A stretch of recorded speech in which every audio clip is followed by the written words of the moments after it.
ಗೌರಿ ವಿವೇಕ್ ಪರವಾಗಿ ಮಾತಾಡಿರೋದನ್ನ ನೋಡಿ ನಿಜವಾಗ್ಲೂ ನನಗಂತೂ ನಂಬಕ್ಕೆ ಆಗ್ತಿಲ್ಲ. ಇಷ್ಟೆಲ್ಲ ಕೋಪ ಮಾಡ್ಕೋತಿರುವಂತಹ ಗೌರಿ ಮುಂದೆ ಒಂದಿನ ನನ್ನ ವಿರುದ್ಧವಾಗಿ ಮಾತಾಡಿದರೆ ಏನು ಮಾಡೋದು ಅಂತ ಸರಿತಾ ಅಂದ್ಕೊಂಡು ಯೋಚನೆ ಮಾಡ್ತಿರ್ತಾರೆ. ಆಗ ಚಂಚಲ ಬಂದು, ನೋಡಿದ್ರ ಅಕ್ಕ ಏನೆಲ್ಲ ನಡೀತಿದೆ ಅಂತ? ನೀವೇ ನೋಡಿದ್ರಲ್ಲ ಗೌರಿ ಅಷ್ಟೆಲ್ಲ ಮಾತಾಡ್ತಿದ್ರು, ನೀವು ಯಾಕೇನು ಮಾತಾಡಲಿಲ್ಲ? ನೀವು ಪ್ರಶ್ನೆ ಮಾಡ್ಬೋದಾಗಿತ್ತಲ್ವ? ಅಷ್ಟಕ್ಕೂ ವಿವೇಕ್ ಗಂಡ ಅಂತ ಹೇಳ್ತಿದ್ದಾರೆ, ಹಾಗಂದ್ರೆ ಏನರ್ಥ? ಅವರಿಬ್ಬರು ಆರಾಮಾಗಿ ಖುಷಿಯಾಗಿದ್ದಾರೆ ಅಂತ ಅರ್ಥ.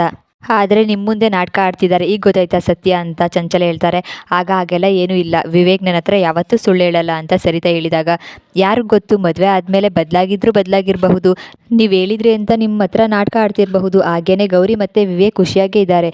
ಇಷ್ಟೆಲ್ಲ ನೋಡಿದ ಮೇಲೆ ನನಗೆ ಹಾಗೆ ಅನ್ನಿಸ್ತಾ ಇರೋದು, ಆದರೆ ನಿಮಗೆ ಸುಳ್ಳು ಹೇಳ್ತಿದ್ದಾರೆ ಅಷ್ಟೇ ಅಂತ ಗೌರಿ ಸರಿತಾ ಹತ್ರ ಚಂಚಲ ಹೇಳಿದಾಗ, ಏನು ಮಾತಾಡ್ತಿದ್ಯಾ ಚಂಚಲ? ನೋಡು, ಗೌರಿ ಇಷ್ಟೆಲ್ಲ ಮಾತಾಡಿದ್ದಕ್ಕೆ, ಹಾಗೆ ಅನಿಕೇತ್ ಬಗ್ಗೆ, ಮೋನಿಕಾ ಬಗ್ಗೆ ಹೇಳಿದ್ದಕ್ಕೆ ನೀನು ಈ ಥರ ಹೇಳ್ತಿದ್ದೀಯ ಅಲ್ವಾ? ನನಗೆ ಚೆನ್ನಾಗಿ ಗೊತ್ತು. ಗೌರಿ ಅಷ್ಟೆಲ್ಲ ಮಾತಾಡಿದ್ದಕ್ಕೆ ನಾನು ಯಾಕೆ ಏನು ಮಾತಾಡಲಿಲ್ಲ ಗೊತ್ತಾ? ಯಾಕಂದರೆ ಅವರು ಮಾತಾಡಿದ್ದೆಲ್ಲ ಸರಿಯಾಗೇ ಇತ್ತು. ಹಾಗೆ ಗೌರಿ ಹೇಳಿದ್ರಲ್ಲಿ ಅರ್ಥ ಇದೆ ಅನ್ನಿಸ್ತು, ಅದಕ್ಕೇನೆ ನಾನು ಸುಮ್ಮನೆ ಇದ್ದಿದ್ದು. ಅಷ್ಟಕ್ಕೂ ಮೋನಿಕಾ ವಿವೇಕ್ ಬಗ್ಗೆ ಮಾತಾಡಿದ್ದು ತಪ್ಪು ಅಂತ ಆಗ ಚಂಚಲ ಹತ್ರ ಹೇಳ್ತಾರೆ. ನನ್ನ ಸೊಸೆ ಗೌರಿ ಸರಿಯಾಗೇ ಮಾತಾಡಿದ್ದಾಳೆ, ಯಾವುದೇ ಕಾರಣಕ್ಕೂ ಮೋನಿಕಾ ಥರ ತಪ್ಪು ಮಾಡಿಲ್ಲ ಅಂತ ಚಂಚಲ ಹತ್ರ ಹೇಳ್ತಾರೆ ಸರಿತಾ.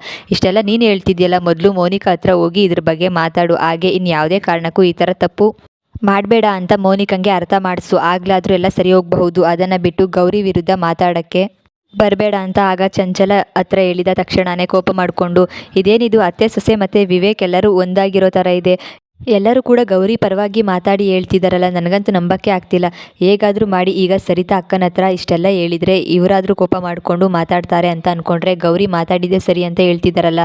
ಅಲ್ಲ, ಅನಿಕೇತ್ ಬಗ್ಗೆ ಅಷ್ಟೆಲ್ಲ ಹೇಳಿದ್ನ, ನನಗಂತೂ ಸಹಿಸ್ಕೊಳ್ಳೋಕ್ಕೆ ಆಗ್ತಿಲ್ಲ. ಅಷ್ಟಕ್ಕೂ ಮೋನಿಕಾ ಮಾತಾಡಿದ್ದಕ್ಕೆ ಅನಿಕೇತ್ ಬಗ್ಗೆನೂ ಎಲ್ಲರೂ ಮಾತಾಡೋ ಥರ ಆಯಿತು. ಏನು ಮಾಡೋದು? ಅಲ್ಲ, ಈ ವಿಷಯ ಏನಾದರೂ ನಮಗೂ ಗೊತ್ತು ಅಂತ ಮನೆಯವರಿಗೆ ಗೊತ್ತಾಗೋದ್ರೆ ಆಗ ಮೋನಿಕಾ ಜೊತೆಗೆ ನಮಗೂ ಕೂಡ ಬೈತಾರೆ. ಒಳ್ಳೆಯದೇ ಆಯಿತು, ಅನಿಕೇತ್ ಇದ್ರ ಬಗ್ಗೆ ಯಾವುದೇ ಕಾರಣಕ್ಕೂ ಹೇಳ್ಬೇಡ ಅಂತ ಹೇಳಿದ್ದು ಸರಿಯಾಗೇ ಇದೆ ಅಂತ ಆಗ ಯೋಚನೆ ಮಾಡ್ತಿರ್ತಾರೆ ಚಂಚಲ. ಅವರು ಗೌರಿ ಹತ್ರ ಹೋಗಿ ಥ್ಯಾಂಕ್ಸ್ ಅಂತ ಹೇಳಿದ ತಕ್ಷಣವೇ, ಆಗ ನನ್ನ ಹತ್ರ ಥ್ಯಾಂಕ್ಸ್ ಅಂತ ಕೇಳ್ತಿದ್ದೀರಾ? ಏನಿದು ಇದ್ದಕ್ಕಿದ್ದಾಗೆ ಅಂತ ನಾನು ಅಷ್ಟೆಲ್ಲ ಮಾತಾಡಿದ್ನಲ್ಲ ನಿಮ್ಮ ಪರವಾಗಿ, ಅದಕ್ಕೆ ಥ್ಯಾಂಕ್ಸ್ ಅಂತ ಹೇಳ್ತಿದ್ದೀರಾ ಅಂತ ಆಗ ಗೌರಿ ಹೇಳಿದಾಗ, ಇಲ್ಲ, ನೀನು ಅಷ್ಟೆಲ್ಲ ಮಾತಾಡಿದೆ ಅನ್ನೋದಕ್ಕಿಂತ ನನ್ನ ಮೇಲೆ ಅಷ್ಟೆಲ್ಲ ಗೌರವ ಇದೆ ನಿನಗೆ. ಹಾಗೇನೆ ಯಾರೇ ನನ್ನ ವಿರುದ್ಧವಾಗಿ ಮಾತಾಡಿದರೂ ಕೂಡ ನೀನು ನನ್ನ ಪರವಾಗಿ ಮಾತಾಡ್ತೀಯ ಅಂತ ಗೊತ್ತಾಯ್ತಲ್ವ, ಅದಕ್ಕೇನೆ ತುಂಬ ಥ್ಯಾಂಕ್ಸ್. ಹಾಗೆ ತಪ್ಪು ಮಾಡಿದವರು ಯಾರೇ ಆಗಿದ್ರೂ ಪರವಾಗಿಲ್ಲ, ನೀನು ಅವರಿಗೆ ಸಹಾಯ ಮಾಡಲಿಲ್ವಲ್ಲ, ಅದಕ್ಕೆ ಖುಷಿ ಆಗ್ತಿದೆ. ನಾನೆಲ್ಲೋ ನೀನು ಕೂಡ ಮೋನಿಕಂಗೆ ಸಹಾಯ ಮಾಡ್ತೀಯ, ಮೋನಿಕನ್ ಪರವಾಗಿ ಮಾತಾಡ್ತೀಯ ಅಂತ ಅಂದ್ಕೊಂಡೆ, ಆದರೆ ನೀನು ನೋಡಿದರೆ ಈ ಥರ ಹೇಳ್ತಿದ್ಯಲ್ಲ, ಅದಕ್ಕೆ ತುಂಬ ಖುಷಿಯಾಯಿತು ಅಂತ ಆಗ ವಿವೇಕ್ ಹೇಳ್ತಾರೆ. ನನಗೆ ಗೊತ್ತಿತ್ತು, ನಾನು ನಿಮ್ಮನ್ನ ತುಂಬಾ ಅರ್ಥ ಮಾಡ್ಕೊಂಡಿದ್ದೀನಿ, ನೀವು ಈ ಥರ ಹೇಳ್ತೀರಾ ಅಂತ ನಾನು ಮುಂಚೆನೇ ಅಂದ್ಕೊಂಡಿದ್ದೆ. ಅದೇ ಥರನೇ ಹೇಳಿದ್ರಿ, ಅದಕ್ಕೆ ಹೇಳೋದು ನಿಮ್ಮ ಮೇಲೆ ನನಗೆ ಎಷ್ಟು ಪ್ರೀತಿ ಇದೆ ಅಂತ ಇದರಲ್ಲೇ ಗೊತ್ತಾಗ್ತಿದೆ. ನೀವು ಮನಸ್ಸಲ್ಲಿ ಅಂದ್ಕೊಂಡು ಯೋಚನೆ ಮಾಡಿದ್ದು ನನಗೂ ಗೊತ್ತಾಗ್ತಿದೆ ಅಂತ ಆಗ ಗೌರಿ ಅಂದ್ಕೊಂಡು ನಗ್ತಾ ಇರಬೇಕಾದ್ರೆ, ಏನು ಮಾತಾಡ್ತಿದ್ಯಾ ಪುಣ್ಯವತಿ? ನಾನು ಥ್ಯಾಂಕ್ಸ್ ಹೇಳಿದೆ, ಅದಕ್ಕೆ ಇಷ್ಟೆಲ್ಲ ಹೇಳಬೇಕಾ? ನಾನು ಏನೇ ಅಂದ್ಕೊಂಡ್ರು ನಿನಗೆ ಗೊತ್ತಾಗುತ್ತೆ ಅಂತ ವಿವೇಕ್ ಹೇಳಿದಾಗ, ಹೌದು ಗೊತ್ತಾಗುತ್ತೆ, ಬೇಕಾದರೆ ನೀವೇನಾದರೂ ಯೋಚನೆ ಮಾಡಿ, ನಾನು ಅದನ್ನು ಸರಿಯಾಗಿ ಹೇಳ್ತೀನಿ, ಯಾಕಂತ ಗೊತ್ತಾ ಅಂತ ಗೌರಿ ಹೇಳಿದಾಗ, ಯಾಕೆ ಅಂತ ವಿವೇಕ್ ಹೇಳ್ತಾರೆ, ಯಾಕಂದರೆ ನಾನು ನಿಮ್ಮ ಮನಸ್ಸಲ್ಲೇ ಇದ್ದೀನಲ್ವಾ, ಅದಕ್ಕೆ ನೀವು ಏನೇ ಅಂದ್ಕೊಂಡ್ರು ನನಗೆ ಗೊತ್ತಾಗುತ್ತೆ ಅಂತ ಗೌರಿ ಅಂದ್ಕೊಂಡು ನಗ್ತಾ ಇರಬೇಕಾದ್ರೆ, ಪುಣ್ಯವತಿ ನಿಜವಾಗ್ಲೂ ಸ್ವಲ್ಪ ಜಾಸ್ತಿ ಆಯಿತು ಅಂತ ಆಗ ವಿವೇಕ್ ಹೇಳ್ತಾರೆ. ಹೌದು, ತುಂಬಾ ಜಾಸ್ತಿ ಆಯಿತು ನಿಮ್ಮ ಮೇಲೆ ಇರೋ ಪ್ರೀತಿ ಅಂತ ಗೌರಿ ಹತ್ರ ಹೋಗ್ತಾ ಇರಬೇಕಾದ್ರೆ, ಅಂದರೆ ಆಗ ಪುಣ್ಯವತಿ, ನಾನು ನಿನ್ನ ಹತ್ರ ಥ್ಯಾಂಕ್ಸ್ ಅಂತ ಹೇಳಿದ್ದೆ ತಪ್ಪಾಯಿತು ಅಂತ ಈಗ ಅನ್ನಿಸ್ತಿದೆ. ನಾನು ಥ್ಯಾಂಕ್ಸ್ ಅಂತ ಹೇಳಿದರೆ ಇಷ್ಟೆಲ್ಲ ಹೇಳ್ತಿದ್ಯಲ್ಲ, ಮೊದಲು ನಾನು ಹೋಗ್ತೀನಿ ಅಂತ ಆಗ ಹೊರಗೆ ಹೋಗ್ತಾರೆ ವಿವೇಕ್. ನೀವೇನೇ ಹೇಳಿದ್ರು, ಎಷ್ಟೇ ಕೋಪ ಮಾಡಿಕೊಂಡ್ರು, ಯಾವತ್ತಿದ್ರೂ ನೀವು ನಾನು ಇಬ್ಬರು ಕೂಡ ಗಂಡ ಹೆಂಡ್ತಿ, ಯಾವುದೇ ಕಾರಣಕ್ಕೂ ಯಾರ ಮುಂದೆನೂ ನಾನು ನಿಮ್ಮನ್ನು ಬಿಟ್ಕೊಡೋಲ್ಲ, ನೀವೇ ನನ್ನ ಹೆಂಡ್ತಿ ಅಂತ ಒಪ್ಕೋತೀರಾ, ನಿಮ್ಮ ಜೊತೆಗೆ ಯಾವಾಗಲೂ ನಾನು ಹೀಗೆ ಇರಬೇಕು ಅನ್ನೋದೇ ನನ್ನ ಆಸೆ ಅಂತ ಗೌರಿ ಹೇಳ್ತಾರೆ. ಮೋನಿಕಾ ಕೋಪ ಮಾಡಿಕೊಂಡು ಇಷ್ಟೆಲ್ಲ ಆಗಿದ್ರು ಅನಿಕೇತ್ ಮತ್ತು ಚಂಚಲ ಅತ್ತೆ ಏನು ಮಾತಾಡಲಿಲ್ಲ, ಚಂಚಲ ಅತ್ತೆ ಮಾತಾಡಲ್ಲ ಅಂತ ನನಗೆ ಗೊತ್ತಿತ್ತು, ಆದರೆ ಅನಿಕೇತ್ ಆದರೂ ಮಾತಾಡ್ಬೋದಾಗಿತ್ತಲ್ವ ನನ್ನ ಪರವಾಗಿ, ಆದರೆ ಯಾರೂ ಏನೂ ಮಾತಾಡಲಿಲ್ಲ. ಈಗ ಅನಿಕೇತ್ ಹತ್ರ ನಾನು ಮಾತಾಡಲೇಬೇಕು ಇದ್ರ ಬಗ್ಗೆ ಅಂತ ಮೋನಿಕಾ ಅಂದ್ಕೊಂಡು ಓಲೆ ಒಡವೆ ಎಲ್ಲದನ್ನು ತಗೊಂಡು ಹೋಗಿ, ತಗೋ ಅನಿಕೇತ್, ನಿನಗೋಸ್ಕರ ಅಂತ ಗಿಫ್ಟ್ ಕೊಡ್ತಾ ಇದ್ದೀನಿ ಅಂದಿದ ತಕ್ಷಣ, ನನಗೆ ಯಾಕೆ ಇದೆಲ್ಲ ಅಂತ ಅನಿಕೇತ್ ಹೇಳ್ತಾರೆ. ಇನ್ನೇನು ಮತ್ತೆ, ಅಷ್ಟೆಲ್ಲ ಎಲ್ಲರೂ ಮಾತಾಡ್ತಿದ್ರು, ಹಾಗೆ ವಿವೇಕ್ ಅಷ್ಟೆಲ್ಲ ಹೇಳಿದರೂ ಕೂಡ ನೀನು ಏನೂ ಮಾತಾಡಲಿಲ್ಲ. ಅಷ್ಟಕ್ಕೂ ಇದನ್ನೆಲ್ಲ ಕೇಳೋದಕ್ಕೆ ವಿವೇಕ್ಗೆ ಏನು ಅಧಿಕಾರ ಇದೆ? ಅದಕ್ಕೇನೆ ನೀನೇನೇ ಮಾತಾಡಲಿಲ್ವಲ್ಲ ಅಲ್ವಾ, ತಗೋ ನನ್ನ ಕಡೆಯಿಂದ ಇದೆಲ್ಲ ಗಿಫ್ಟ್ ಅಂತ ಮೋನಿಕಾ ಹೇಳಿದ ತಕ್ಷಣವೇ, ಮೋನಿಕಾ ಏನು ಮಾತಾಡ್ತಿದ್ಯಾ ಅಂದಾಗ ಅನಿಕೇತ್ ಹೇಳ್ತಾರೆ, ಸರಿಯಾಗಿ ಹೇಳ್ತಾ ಇದ್ದೀನಿ, ಇಷ್ಟೆಲ್ಲ ಆದಮೇಲೂ ಕೂಡ ನೀನೇನು ಮಾತಾಡಲಿಲ್ಲ ಅಂದರೆ ಇನ್ನೇನು ಹೇಳಬೇಕು, ನಾನು ಈ ವಿಷಯ ಎಲ್ಲ ನಿನಗೂ ಗೊತ್ತಿತ್ತಲ್ವ, ಅಕಸ್ಮಾತ್ ಏನಾದರೂ ನಾನು ಎಲ್ಲರ ಮುಂದೆ ಅನಿಕೇತ್ಗೂ ಕೂಡ ಈ ವಿಷಯ ಗೊತ್ತಿತ್ತು ಅಂತ ಹೇಳಿದರೆ ಆಗ ನಿನ್ನ ಪರಿಸ್ಥಿತಿ ಬಗ್ಗೆ ಯೋಚನೆ ಮಾಡು. ಇಷ್ಟೆಲ್ಲ ಎಲ್ಲರೂ ಮಾತಾಡ್ತಿದ್ರು, ನೀನು ನನ್ನ ಪರವಾಗಿ ಮಾತಾಡಲಿಲ್ವಲ್ಲ, ಅದೇ ನನಗೆ ಸಹಿಸ್ಕೊಳ್ಳೋಕ್ಕಾಗ್ತಿಲ್ಲ. ನನಗೆ ಎಷ್ಟು ದೊಡ್ಡ ಹೀರೋಯಿನ್ ಆಗಬೇಕು ಅಂತ ಕನಸು ಕಾಣ್ತಿದ್ದೆ, ಆದರೆ ಎಲ್ಲ ಕೂಡ ಮಣ್ಪಾಲಾಗೋಯ್ತು.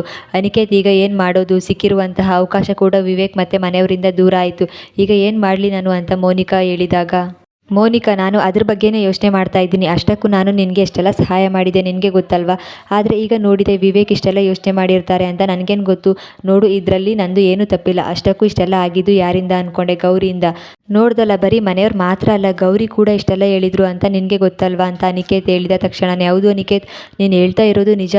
ಬೇಕು ಅಂತ ವಿವೇಕ್ಗೆ ಗೌರಿನೇ ಹೇಳ್ಕೊಟ್ಟಿರಬಹುದು, ನನಗೆ ಈಗ ಅನಿಸ್ತಿದೆ ನೀನು ಹೇಳಿದ ಮೇಲೆ ಅಂತ ಮೋನಿಕಾ ಹೇಳ್ತಾರೆ. ಈಗಲಾದರೂ ಅರ್ಥ ಆಯ್ತಾ ತಪ್ಪು ಯಾರ್ದು ಅಂತ? ಈಗಲಾದರೂ ನನ್ನ ಬಗ್ಗೆ ಅರ್ಥ ಮಾಡ್ಕೊ, ನಾನೇ ಎಲ್ಲ ಸರಿ ಮಾಡ್ತೀನಿ. ಹಾಗೆ ನೀನು ಹೀರೋಯಿನ್ ಆಗ್ತೀಯ, ಯೋಚನೆ ಮಾಡಬೇಡ ಅಂತ ಆಗ ಅನಿಕೇತ್ ಹೇಳಿದ ತಕ್ಷಣ ತುಂಬ ಖುಷಿಯಾಗುತ್ತೆ ಮೋನಿಕಾಗೆ. ಸರಿತಾ ಗೌರಿ ಹತ್ರ ಮಾತಾಡಬೇಕು ಅಂತ ಹೋಗಿ, ಆಗ ನಿನ್ನ ಹತ್ರ ಸ್ವಲ್ಪ ಮಾತಾಡಬೇಕಿತ್ತು ಅಂತ ಹೇಳಿದ ತಕ್ಷಣ, ಅತ್ತೆ ಇದೇನಿದು ನೀವು ಇಲ್ಲಿವರೆಗೂ ಬಂದಿದ್ದೀರಾ ನನ್ನ ಹತ್ರ ಮಾತಾಡಬೇಕು ಅಂತ? ಏನು ವಿಷಯ, ಏನು ಮಾತಾಡಬೇಕು ಅಂತ ಕೇಳಿದಾಗ, ಅದು ಇವತ್ತು ನಡೆದಿರೋ ವಿಷಯದ ಬಗ್ಗೆ ಮಾತಾಡಬೇಕಿತ್ತು. ಹಾಗೆ ನೀನು ಮೋನಿಕಾ ಮತ್ತು ಚಂಚಲ ಅವ್ರ ಹತ್ರ ಮಾತಾಡಿದ್ದಲ್ಲ ಅದ್ರ ಬಗ್ಗೆ ಮಾತಾಡಬೇಕಿತ್ತು ಅಂತ ಹೇಳಿದಾಗ, ಏನತ್ತೆ ನೋಡಿ ನಾನು ತಪ್ಪು ಮಾಡಿದ್ದೀನಿ ಅಂತ ನನಗಂತೂ ಅನ್ನಿಸ್ತಿಲ್ಲ.